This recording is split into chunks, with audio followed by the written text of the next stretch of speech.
High বন্ধুরা, আমি আজকে ডিম করবো। তেল বসিয়ে দিচ্ছি, জিরা ফোড়ন দিয়ে দিচ্ছি, দারচিনি দিলাম, একটা লঙ্কা দিলাম আর রসুন দিলাম। ঝটপট দেরি হয়ে যাচ্ছে না, দেরি হয়েছে।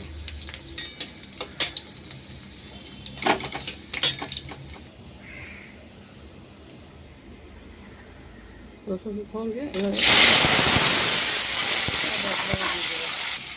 রসুন ফোড়ন দিয়ে দিলাম,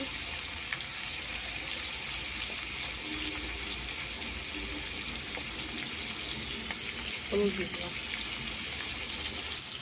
রসুন জল কষা হয়ে গেছে, জল দিলাম।